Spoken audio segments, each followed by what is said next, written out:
I'll be showing you a video of my KAC NCP-1.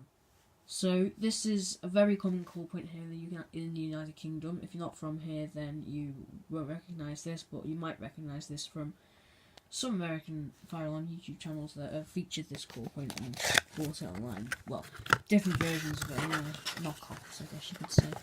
So here's the call point. Let's get out of the box. There we go. So, as you can see, this call point is very modern looking, very curvy. It's not a new call point, but it's a newer style of the KAC call points. It uses a different type of key. The key's backwards compatible with older call points. It's got this end and then the two-pronged end, as they say in the trade, and that goes in the bottom there.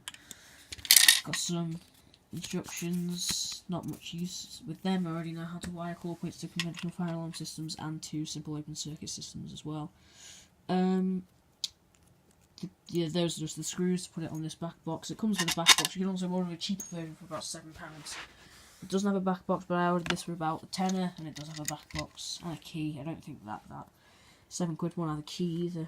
I think, well, you'd be lucky if you even got glass in that one, but this one is a break glass call point, not resettable. I will be looking into getting both a resettable element and a fire alarm call point cover for this thing, but we'll have to wait and see.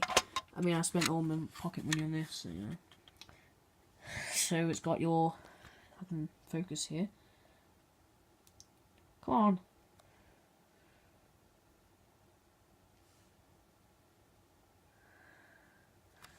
Doesn't want to. Ah, there we go.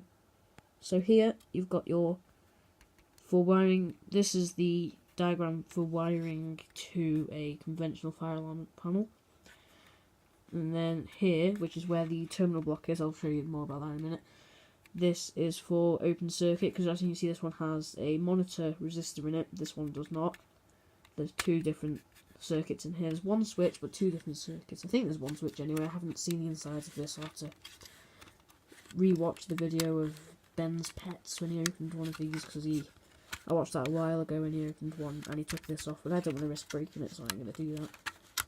If I can actually get this out. This is a bit tricky to get out. I can kind of wiggle it out like as if you're pulling out a tooth, but you know, come on. And then I've put the phone down for this.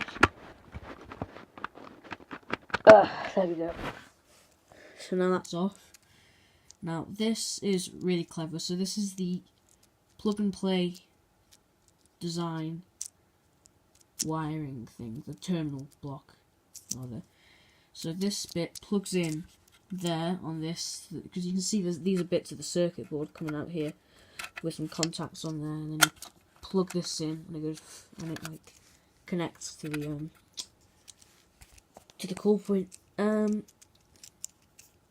So there and there you can see that's where you wire plus minus minus. You can see the plus minus minus areas to go there. So it's just do all your wires in, bang bang. You've got a call point working, haven't you? Shove that in. Now that's in the fire alarm panel side. Anyway, without further ado, I'm going to give you a silent test of this when it's not hooked up to anything, and then after that I'll probably give you a test when it's hooked up to my Sonos side, so stay tuned for that. If I can actually get it to stay on the back box. Yeah, okay. So this key is the two-prong test key. It's flexible, kind of. Don't want to snap it.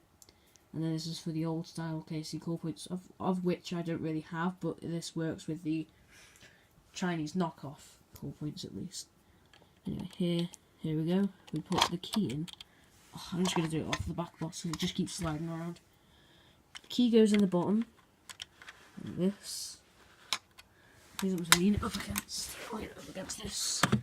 So the key goes in the bottom, pushes in, so you hear a click, then you pull it out, and then that's like that. And then to reset the call point, what we do is push this. I'll do it later actually. To reset it, you just push the faceplate back up. But to open the call point, to have a look at the switch and where the glass sits and stuff, if you can actually remove this. There we go. this is the glass. It's normal, just standard white UK fire glass. Ooh, that's cool. Oh, anyway, there's the back of it. Nothing on the back. It tells you do not over tighten the screws, because if you over tighten the screws, it'll just break this here, and you don't want that, because otherwise your core point ain't gonna work, is it? Here you can't really see that, but there's a switch in there where the glass holds it in, and by doing the test procedure, when you pull this down, the glass actually bounces on that, and when you pull it down, the glass goes down, and so does the switch, and it makes a circuit basically. Insert lid here, you can, that's where it tells you to do the stuff. So I'm going to reinsert the glass if it wants to.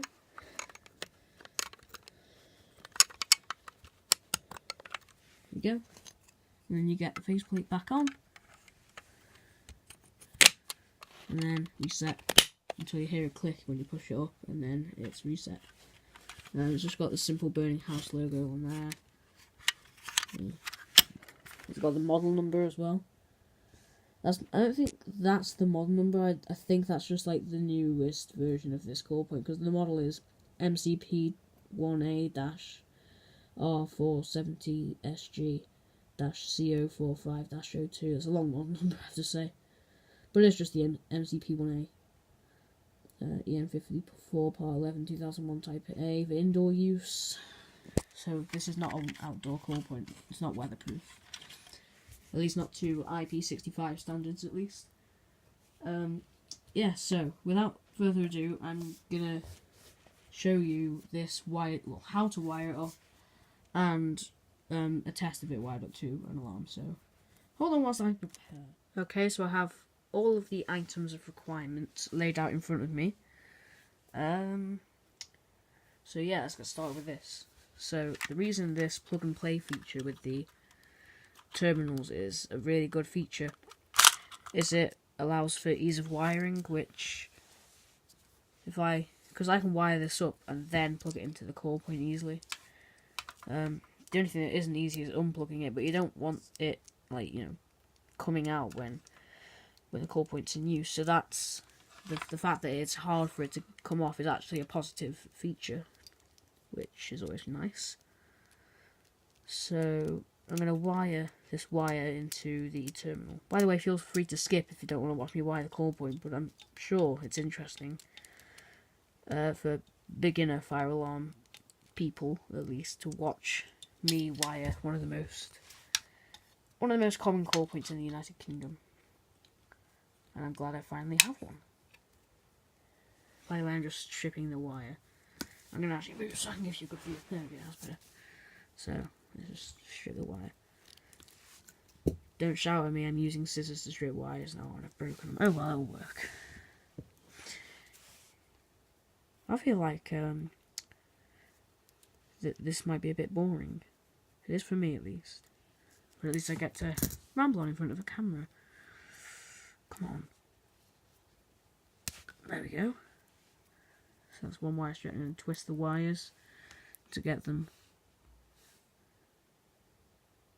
nice. It just doesn't want to focus on anything today, does it? Unless it just isn't out of focus, but it clearly is.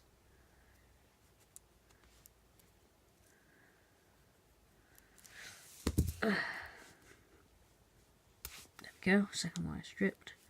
So these two wires are going to be going into my core point. The thing I'm using to power it is just going to be this 9-volt battery. I've got a little crocodile clip to put on it. I'm going to have to go get another crocodile clip. Oh, wait. I've only got one crocodile clip. Okay, hold on. I'm going to have to go get another crocodile clip. I'm going to play cable insulation tug of war. There we go. I'm just using normal bell wire. Well, not bell wire. It's electrical wire, normal. It's actually quite a good deal, this wire. It's £12.50 from Screwfix for a 50-metre roll, actually. It's pretty good.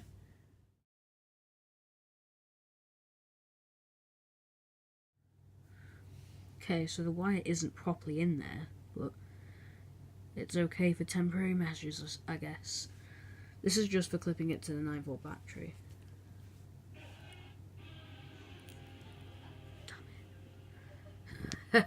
Sorry about that. That's my idiotic sister playing music whilst I'm trying to record. I think she's doing it to annoy me. It's alright though, because she's doing it with an old record player. With really stupidly loud, low quality speakers. Isn't that nice? Where's my screwdriver gone? There it is. Thought I lost it then. Thought I was going to have to do another video pause. Yeah, there we go. Sorry about the music. The bad music, mind you. Oh, okay, that happened. So, we're going to terminate this crocodile clip. This crocodile clip is kind of properly put on, but it's certainly more secure than the crocodile clip that I just did on time lapse then. That's it. I'll do this one.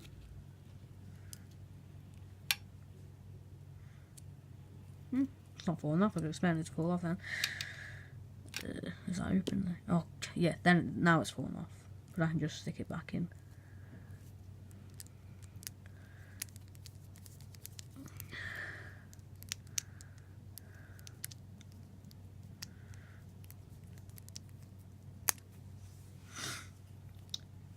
That's in.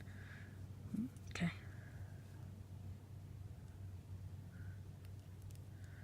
There we go. So that is the power supply sorted. It'll clip on. I'm just clipping the crocodiles onto the battery. This is a temporary setup, by the way. Don't actually do this if you're trying to wire a safety system, obviously. Because that would be stupid. Or at least what I would count as stupid anyway. I'm doing more insulation stripping on this wire.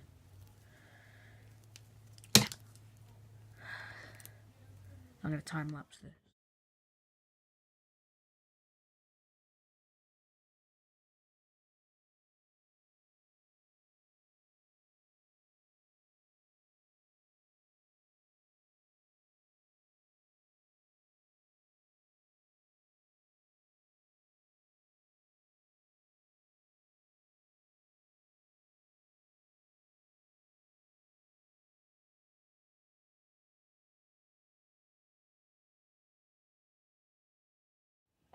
Okay, so I have a little demonstration set up over here. So let's insert the test key and see if it works. By the way, the Sonos is on low volume fast sweep, which I like the sound of, which is really cool. So let me put the key in, push in, pull down. Reset. There we go. That's not very loud. It might sound loud on camera because it's like, I don't know, it's one of those sounds that just does. But it's not loud. So yeah, hope you enjoyed the video of that. I'm going to give you one last test of this just because why the heck not.